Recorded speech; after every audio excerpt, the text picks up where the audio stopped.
ಸ್ನೇಹಿತರೆ ಎಲ್ಲರಿಗೂ ನಮಸ್ಕಾರ. ನೋಡಿ ಸ್ನೇಹಿತರೆ, ತುಂಬಾ ಜನ ವಿದ್ಯಾರ್ಥಿಗಳು ಇದೇ ಸಂಸ್ಥೆಗೋಸ್ಕರ ಕಾಯ್ತಾ ಇದ್ದಾರೆ. KMF ಅದೇ ರೀತಿಯಾಗಿ ಸೆಂಟ್ರಲ್ ಗೌರ್ಮೆಂಟ್ ಹಾಲು ಉತ್ಪಾದಕರ ಸಹಕಾರಿ ಸಂಘ ನಿಯಮಿತದಲ್ಲಿ ಯಾವಾಗ ಅರ್ಜಿ ಕರೀತಾರೆ, ಕರೆದ್ರೆ ತಿಳಿಸಿ ಅಂತ ಹೇಳಿ ತುಂಬಾ ಜನ ಇನ್ಸ್ಟಾದಲ್ಲಿ ಮೆಸೇಜ್ ಮಾಡ್ತಾನೆ ಇದ್ದಾರೆ. ಈಗ ಅರ್ಜಿನ ಕರೆದಿದ್ದಾರೆ.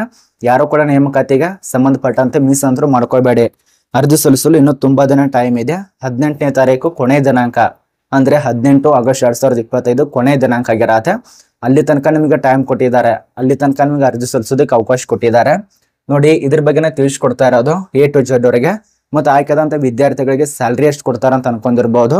ಶಾಕ್ ಆಗ್ತೀರಾ. ಎಷ್ಟಂದ್ರೆ ವಾರ್ಷಿಕವಾಗಿ 3,82,000 ತನಕ ಸ್ಯಾಲ್ರಿ ಆಗಿರತ್ತೆ. ಅದೇ ರೀತಿಯಾಗಿ ಗರಿಷ್ಠವಾಗಿ 9 ಲಕ್ಷ ತನಕ ನಿಮಗೆ ಸ್ಯಾಲ್ರಿ ಆಗತ್ತೆ ವಾರ್ಷಿಕವಾಗಿ. ಪ್ರತಿ ತಿಂಗಳಿನಲ್ಲಿ ಸುಮಾರು ನಿಮಗೆ 55,000, 70,000, 35,000 ಈ ರೀತಿಯಾಗಿ ಪೋಸ್ಟ್ ಆಧಾರಕ್ಕೆ ಸಂಬಂಧಪಟ್ಟಂತೆ ನಿಮಗೆ ವೇತನ ಕೊಡ್ತಾರೆ. ಇದ್ರ ಬಗ್ಗೆ ನಾನು ತಿಳಿಸ್ಕೊಡ್ತಾ ಇದ್ದೇನೆ ಈ ಒಂದು ವಿಡಿಯೋದಲ್ಲಿ. ಎಲ್ಲೊಂದು ವಿದ್ಯಾರ್ಥಿಗಳು ವಿಡಿಯೋ ಕೊನೆತನಕ ನೋಡಿದ್ರೆ ಸಂಪೂರ್ಣ ಮಾಹಿತಿ ಪಡ್ಕೋತಾರ. ಯಾವ ಜಿಲ್ಲೆ, ಯಾವ ಒಂದು ರಾಜ್ಯ, ಕರ್ನಾಟಕ ಎಷ್ಟು, ಬೇರೆ ಒಂದು ರಾಜ್ಯದಲ್ಲಿ ಎಷ್ಟು, ಪ್ರತಿಯೊಂದು ಮಾಹಿತಿನ ತಿಳಿಸ್ಕೊಟ್ಟಿದ್ದೇನೆ. ಪ್ರತಿಯೊಬ್ಬರು ಕೂಡ ಕೊನೆತನಕ ನೋಡಿ. ಮತ್ತೆ ಈ ಒಂದು ಚಾನಲ್ ಅನ್ನು ಯಾರು ಸಬ್ಸ್ಕ್ರೈಬ್ ಮಾಡಿಲ್ಲ, ಪ್ರಶಾಂತ್ ಅಕಾಡೆಮಿ ಚಾನಲ್ ಅನ್ನು ಸಬ್ಸ್ಕ್ರೈಬ್ ಮಾಡ್ಕೊಳ್ಳಿ. ತುಂಬಾ ಜನ ಸಬ್ಸ್ಕ್ರೈಬ್ ಮಾಡದೆ ನೋಡ್ತಾ ಇದ್ರ. ಹೊಸದಾಗಿ ಯಾರ್ಯಾರು ಬಂದಿರಲ್ಲ ಸಬ್ಸ್ಕ್ರೈಬ್ ಮಾಡ್ಕೊಳ್ಳಿ. ಬನ್ನಿ ಸ್ನೇಹಿತರೆ, ಒಂದೊಂದೇ ತಿಳಿಸ್ಕೊಡ್ತೇನೆ. ನಾನು ನಿಮ್ಗೆ ಯಾವುದೇ ರೀತಿಯಾಗಿ ಗೋಳಪುರ ಅಂತ ತಿಳಿಸ್ಕೊಡ್ತಾ ಇಲ್ಲ. ಆಫೀಸಲ್ಲಿ ಆಗಿರುವಂತ ನೋಟಿಸ್ ಬಂದಿದೆ, ಅದ್ರ ಪ್ರಕಾರನ ತಿಳಿಸ್ಕೊಡ್ತಾ ಇದ್ದೇನೆ. ನಂಬಬಹುದು, ಬೇಡ ಅಂದ್ರೆ ಈಗಲೇ ಸ್ಕಿಪ್ ಮಾಡ್ಕೊಂಡು ಹೋಗಿಬೇಡಿ. ಏನು ತೊಂದರೆ ಇಲ್ಲ. ಕಷ್ಟಪಟ್ಟು ಓದುವಂತ ವಿದ್ಯಾರ್ಥಿಗಳಿಗೆ ಅನುಕೂಲ ಆಗತ್ತೆ. ಬನ್ನಿ ಸ್ನೇಹಿತರೆ, ಒಂದೊಂದಾಗಿ ಈ ಒಂದು ನೋಟಿಸ್ ಬಗ್ಗೆ ತಿಳಿಸ್ಕೊಡೋದಕ್ಕೆ ಪ್ರಯತ್ನ ಮಾಡ್ತೇನೆ. 2 ನೋಟಿಸ್ ರಿಲೀಸ್ ಮಾಡಿದ್ದಾರೆ. ಒಂದೊಂದು ಹುದ್ದೆಗೆ ಸಂಬಂಧಪಟ್ಟಂತೆ ಒಂದೊಂದು ರೀತಿಯಲ್ಲಿ ನೋಟಿಸ್ ಅನ್ನ ರಿಲೀಸ್ ಮಾಡಿದ್ದಾರೆ. ನೋಡಿ, ಹೇಳಬೇಕಂದ್ರೆ ನಿಮಗೆ ಮೊದಲನೇದಾಗಿ ಸಂಸ್ಥೆ ನೋಡಿ, ನಮ್ಮ ಒಂದು ಭಾರತೀಯ ಅಸ್ಸಾಂ ಹಾಲು ಉತ್ಪಾದನಾ ಸಹಕಾರಿ ಸಂಘ ನಿಯಮಿತದಲ್ಲಿ ಅರ್ಜಿ ಕರೆದಿರುವಂತದ್ದು. ಇಲ್ಲಿ ಎಷ್ಟು ಟೋಟಲ್ ಪೋಸ್ಟ್ ಎಷ್ಟಿದೆ ಅಂದ್ರೆ ಸುಮಾರು 2,400. ಇದಕ್ಕಿಂತ ಜಾಸ್ತಿನೇ ಪೋಸ್ಟ್ ಖಾಲಿ ಇರತ್ತೆ ಹೊರತು ಕಡಿಮೆ ಅಂತರೂ ಖಾಲಿ ಇಲ್ಲ. 2,400ಕ್ಕಿಂತ ಅಧಿಕ ಪೋಸ್ಟ್ಗಳು ಖಾಲಿ ಇರತ್ತೆ. ಮತ್ತೆ ಇದಕ್ಕೆ ನಮ್ಮ ಒಂದು ಕರ್ನಾಟಕ ರಾಜ್ಯದಲ್ಲಿ ಇಷ್ಟೇ ಪೋಸ್ಟ್ ಅಷ್ಟೇ ಪೋಸ್ಟ್ ಅಂತ ಯಾವುದೇ ರೀತಿಯ ಮೆನ್ಷನ್ ಅಂತೂ ಮಾಡಂಗಿಲ್ಲ ಅವರು. ಸೆಂಟ್ರಲ್ ಗೌರ್ಮೆಂಟ್ ಇತ್ತಂದ್ರೆ ಮತ್ತೆ ಬೇರೆ ಒಂದು ರಾಜ್ಯ ಇತ್ತಂದ್ರೆ ಅರ್ಥ ಮಾಡ್ಕೊಳ್ಳಿ. ಅದ ನಂತರ ಇಲ್ಲಿ ವಿದ್ಯಾರ್ಥಿಗಳಿಗೆ ಯಾವ್ಯಾವ ಪೋಸ್ಟ್ ಖಾಲಿ ಇದಾವ ಅಂತ ಗೊತ್ತಾಗೋದಲ್ಲ, ಒಂದೊಂದು ತಿಳಿಸ್ಕೊಡ್ತೇನೆ ನೋಡಿ.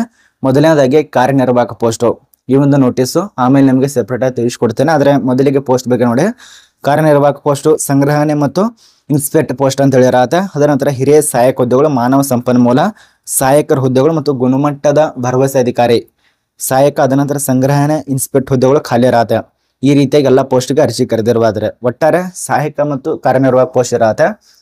ಇದನ್ನ ತಿಳಿಸ್ಕೊಡ್ತಾ ಇರೋದು ಮೊದಲನೇ ನೋಟಿಸ್. ಇದೇನು ಕಾಣಿಸ್ತಾ ಇದೆಯಲ್ಲ, ಇದು ಒಂದೊಂದು ರೀತಿಯಲ್ಲಿ ಇದು ಕಾರ್ಯನಿರ್ವಾಹಕ ಪೋಸ್ಟ್ಗೆ ಸಂಬಂಧಪಟ್ಟಂತೆ ನೋಟಿಸ್ ಆಗಿರತ್ತ.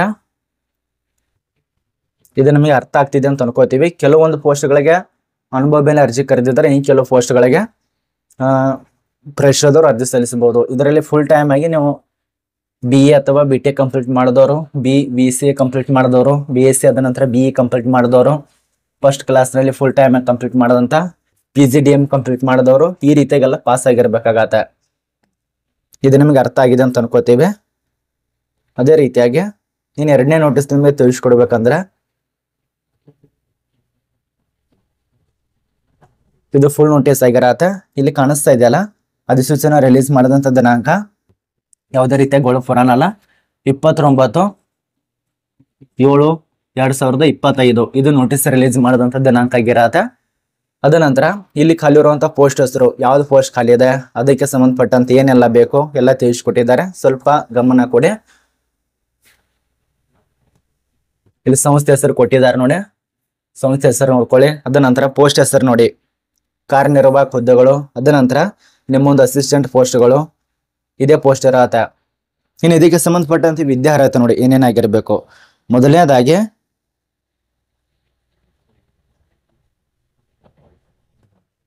ಕಾರ್ಯನಿರ್ವಾಹಕ ಪೋಸ್ಟ್ಗಳಿಗೆ ಸಂಬಂಧಪಟ್ಟಂತೆ BSc ಅದ ನಂತರ BBSc, BE ಅಥವಾ BTech, MBA ಮತ್ತು PGDM ಕಂಪ್ಲೀಟ್ ಮಾಡಿರ್ಬೇಕು. ಹೈಯರ್ ಕ್ವಾಲಿಫಿಕೇಶನ್ ಆಗಿರ್ಬೇಕಾಗತ್ತೆ. ಅದಕ್ಕೆ ಹಿರಿಯ ಸಹಾಯಕ ಹುದ್ದೆಗಳಿಗೆ MBA ಕಂಪ್ಲೀಟ್ ಮಾಡಿದವರು, PGDM ಕಂಪ್ಲೀಟ್ ಮಾಡಿದವರು ಅಪ್ಲಿಕೇಶನ್ ಹಾಕಿ, ಮತ್ತು ಸಹಾಯಕ ಗುಣಮಟ್ಟದ ಭರವಸೆ ಅಧಿಕಾರಿಗಳಿಗೆ ಡಿಪ್ಲೊಮಾ ಪಾಸ್ ಆದವರು, BSc MS ಕಂಪ್ಲೀಟ್ ಮಾಡಿದಂಥ ವಿದ್ಯಾರ್ಥಿಗಳು ಅಪ್ಲಿಕೇಶನ್ ಹಾಕಿ. ಅದ ನಂತರ ಸಹಾಯಕ ಸಂಗ್ರಹಣೆ ಅಧಿಕಾರಿ ಹುದ್ದೆಗಳಿಗೆ ಪದವಿ ಪಾಸ್ ಆಗಿರಬೇಕು. ಪದವಿ ಪ್ರದಾನದಲ್ಲಿ ಯಾವ್ದಾದ್ರು ಒಂದು ಪದವಿ ಕಂಪ್ಲೀಟ್ ಮಾಡಿದವರು ಅಪ್ಲಿಕೇಶನ್ ಹಾಕಿ. ಇದನ್ನ ಹಿಂಗೆ ಕೊಟ್ಟಿದ್ದಾರೆ. ಇನ್ನು ಎಷ್ಟೆಷ್ಟು ಸ್ಯಾಲರಿ ಕೊಡ್ತಾರೆ? ಕಾರ್ಯನಿರ್ವಾಹಕ ಹುದ್ದೆಗಳಿಗೆ ಸಂಬಂಧಪಟ್ಟಂತೆ 8,37,000 ತನಕ ವಾರ್ಷಿಕವಾಗಿ ಸ್ಯಾಲರಿ ಕೊಡ್ತಾರೆ. ಹಿರಿಯ ಸಹಾಯಕ ಹುದ್ದೆಗಳಿಗೆ 6,37,000 ರೂಪಾಯಿ ಪ್ರತಿ ವಾರ್ಷಿಕ. ಸಹಾಯಕ ಹುದ್ದೆಗಳಿಗೆ 3,82,000 ತನಕ ಸ್ಯಾಲರಿ ಆಗಿರತ್ತೆ. ಅದ ನಂತರ ಎಷ್ಟೆಷ್ಟು ನಿಮಗೆ ಅನುಭವ ಆಗಿರಬೇಕು? ಮೊದಲನೇದಾಗಿ ಈ ಒಂದು ಕಾರ್ಯನಿರ್ವಾಹಕ ಹುದ್ದೆಗೆ ಸಂಬಂಧಪಟ್ಟಂತೆ ಇನ್ಪುಟ್ ಲೊಕೇಶನ್ ಇದಕ್ಕೆ ನೀವು ಅರ್ಜಿ ಸಲ್ಲಿಸಿದ್ರೆ ಸುಮಾರು ಎಕ್ಸ್ಪೀರಿಯನ್ಸ್ 3 ವರ್ಷ ಇರಬೇಕಾಗತ್ತೆ.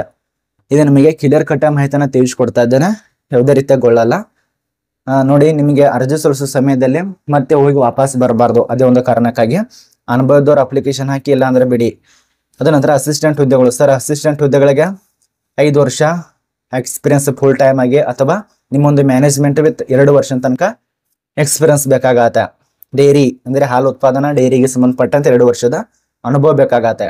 ಇದು 2ನೇ ಪೋಸ್ಟ್ಗೆ. ಅದ ನಂತರ ಅಸಿಸ್ಟೆಂಟ್ 1 ಹುದ್ದೆಗಳಿಗೆ ಸಂಬಂಧಪಟ್ಟಂತೆ ಫುಲ್ ಟೈಮ್ ಆಗಿ ನಿಮ್ಮ ಒಂದು ಇಂಡಿಯನ್ ಡೈರಿನಲ್ಲಿ ಡಿಪ್ಲೊಮಾ ಪಾಸ್ ಆಗಿರಬೇಕು. ಅದೆಲ್ಲ ಕೊಟ್ಟಿದ್ದಾರೆ. ಫ್ರೆಶರ್ ಅಥವಾ ಇಲ್ಲಿ ಫ್ರೆಶರ್ದವ್ರು ಅರ್ಜಿ ಸಲ್ಲಿಸೋದು ಕೊಟ್ಟಿದ್ದಾರೆ ನೋಡಿ, ಅದೊಂದು ತಲೆಯಲ್ಲಿ ಇಟ್ಕೊಳ್ಳಿ. ಫ್ರೆಶರು ಅಥವಾ 1 ವರ್ಷದಿಂದ 2 ವರ್ಷದ ಒಳಗೆ ನಿಮಗೆ ಎಕ್ಸ್ಪೀರಿಯನ್ಸ್ ಕೇಳಿದ್ದಾರೆ. ನಿಮ್ಮನ್ನು ತೋರಿಸ್ಕೊಡ್ತಾ ಇದ್ದೇನೆ, ಇದೇನು ಕಾಣಿಸ್ತಾ ಇದೆ ನೋಡಿ. ಫ್ರೆಶರು, ಅದ ನಂತರ ನಿಮ್ಮ 1 ವರ್ಷದಿಂದ 2 ವರ್ಷದ ತನಕ ಫುಲ್ ಟೈಮ್ ಆಗಿ ನಿಮಗೆ ಎಕ್ಸ್ಪೀರಿಯನ್ಸ್ ಬೇಕಾಗತ್ತೆ. ಅದು ಯಾವ ಪೋಸ್ಟ್ ಅಂದ್ರೆ ಈ ಒಂದು ಅಸಿಸ್ಟೆಂಟ್ 1 ಹುದ್ದೆಗಳಿಗೆ. ಅದ ನಂತರ ಅಸಿಸ್ಟೆಂಟ್ 1 ಈ ಒಂದು ಇಂಪೋರ್ಟ್ ಲೊಕೇಶನ್ ಪೋಸ್ಟ್ಗಳಿಗೆ ನಿಮಗೆ 1 ವರ್ಷದ ತನಕ ಎಕ್ಸ್ಪೀರಿಯನ್ಸ್ ಬೇಕಾಗತ್ತೆ. ಇದು ನಿಮಗೆ ಕೊಟ್ಟಿರುವಂತದ್ದು ಅರ್ಥ ಆಗಿದೆ ಅಂತ ಅನ್ಕೋತೀವಿ. ಅರ್ಜಿ ಸಲ್ಲಿಸುವಂತ ವಿದ್ಯಾರ್ಥಿಗಳಿಗೆ ಇಲ್ಲಿ ಕಾಣಿಸ್ತಾ ಇದೆಯಲ್ಲ ವೆಬ್ಸೈಟ್, ಇದೇ ಒಂದು ವೆಬ್ಸೈಟ್ದಲ್ಲಿ ಅರ್ಜಿ ಸಲ್ಲಿಸಬೇಕು. ಇಲ್ಲಿದೆ ನೋಡಿ, ಈ ಒಂದು ವೆಬ್ಸೈಟ್ದೊಳಗೆ ಆನ್ಲೈನ್ ಕೇಂದ್ರದಲ್ಲಿ ಹೋಗಿ ಆನ್ಲೈನ್ ಮುಖಾಂತರನೇ ಅರ್ಜಿ ಸಲ್ಲಿಸಬೇಕಾಗತ್ತೆ. ಎಲ್ಲಿ ಬೇಕಾದ್ರೂ ಹೋಗೋಕ್ಕಿಂತ ಮುಂಚಿತವಾಗಿ ಸ್ವಲ್ಪ ನಮ್ಮ ಒಂದು ಟೆಲಿಗ್ರಾಮ್ ಗ್ರೂಪ್ಗೆ ವಿಸಿಟ್ ಮಾಡಿ, ಅಲ್ಲಿ ನಿಮ್ಗೆ ಎಲ್ಲ ಮಾಹಿತಿ ಅರ್ಥ ಆಗತ್ತೆ. ಮತ್ತೆ ಅರ್ಜಿ ಸಲ್ಲಿಸುವಂತ ವಿದ್ಯಾರ್ಥಿಗಳು 30 ಜುಲೈ 2025 ಪ್ರಾರಂಭ ಆಗಿದೆ. 18 ಆಗಸ್ಟ್ 2025 ತನಕ ಅವಕಾಶ ಕೊಟ್ಟಿದ್ದಾರೆ. ಅಥವಾ ಏನಾದ್ರೂ ಡೌಟ್ ಇತ್ತಪ್ಪ ಅಂದ್ರೆ ಇಲ್ಲಿ ಒಂದು ವಿಳಾಸ ಕೂಡ ಇರತ್ತೆ. ಆ ಒಂದು ವಿಳಾಸಿಗೆ ಇನ್ನಷ್ಟು ಹೆಚ್ಚಿನ ಮಾಹಿತಿ ಕೂಡ ಪಡ್ಕೋಬಹುದು. ಇದು KMF ಅಂತ ಅಲ್ಲ, ಇದು ನಮ್ಮ ಒಂದು ಕರ್ನಾಟಕ ರಾಜ್ಯಕ್ಕೆ ಸಂಬಂಧಪಟ್ಟಂತೆ ಅಲ್ಲ. ಇದೊಂದು ಅರ್ಥ ಮಾಡ್ಕೊಳ್ಳಿ. ಮೊದಲಿಗೆ ತಿಳಿಸ್ಕೊಟ್ಟಿದ್ದೇನೆ ನಾನು. ಸೆಂಟ್ರಲ್ ಗೌರ್ಮೆಂಟ್ ಆಸಾಂ ಹಾಲು ಉತ್ಪಾದಕರ ಸಹಕಾರಿ ಸಂಘ ನಿಯಮಿತ ಇಲ್ಲಿ ಕೆಲಸ ಇರತ್ತೆ.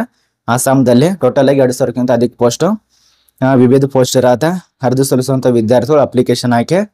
ಇನ್ನು ವಯೋಮಿತಿ ಅದೊಂದೇ ಬಾಕಿ ಉಳಿದಿದೆ. ವಯೋಮಿತಿ ನೋಡಿ ಎಷ್ಟಾಗಿರ್ಬೇಕಂತ ಹೇಳಿ ಆ ಒಂದು ನಿಯಮಗಳಿಗೆ ತಕ್ಕಂತೆ ಅವ್ರು ಕೊಟ್ಟಿರುವಂತ ಮಾಹಿತಿ ಪ್ರಕಾರ 18 ವರ್ಷ ಅಂತೂ ನಿಮಗೆ ಆಗಿರ್ಲೇಬೇಕಾಗತ್ತೆ. ಕಡ್ಡಾಯವಾಗಿ 18 ವರ್ಷ ಆಗಿರಬೇಕು. ಆದ್ರೆ ಇಲ್ಲಿ ಕೇಳುವಂತ ವಯೋಮಿತಿ 33 ವರ್ಷ. ಈ ಒಂದು 33 ವರ್ಷ ತನಕ ಇದ್ದಂತ ವ್ಯಕ್ತಿಗಳು ಅಪ್ಲಿಕೇಶನ್ ಹಾಕೊಳ್ಳಿ. ಮಹಿಳೆಯರಾಗ್ಬೋದು, ಪುರುಷರಾಗ್ಬೋದು. ಒಟ್ಟಾರೆ 33 ವರ್ಷ ತನಕ ಕೊಟ್ಟಿದ್ದಾರೆ.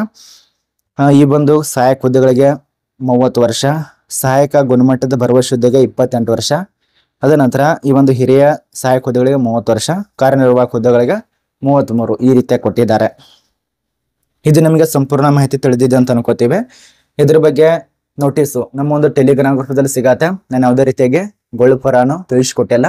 ಆಫೀಸಲ್ಲಾಗಿರುವಂತ ನೋಟಿಸ್ ಬಗ್ಗೆ ತಿಳಿಸ್ಕೊಟ್ಟಿದ್ದೇನೆ. ಚೆಕ್ ಮಾಡುವಂತ ವಿದ್ಯಾರ್ಥಿಗಳು ನನಗೆ ಮೆಸೇಜ್ ಮಾಡಿ ಇನ್ಸ್ಟಾದಲ್ಲಿ ಸರ್ ಲಿಂಕ್ ಕಳಿಸ್ಕೊಡಿ ಅಂದ್ರೆ ನಾನು ನಿಮಗೆ ಡೈರೆಕ್ಟ್ ಆಗಿ PDF ಫಾರ್ಮ್ನ ಕಳಿಸ್ಕೊಡ್ತೇನೆ. ಅದ ನಂತರ ಮಾಹಿತಿಯನ್ನು ಪಡ್ಕೊಂಡು ಅಪ್ಲಿಕೇಶನ್ ಹಾಕೋರು ಅಪ್ಲಿಕೇಶನ್ ಹಾಕಿ.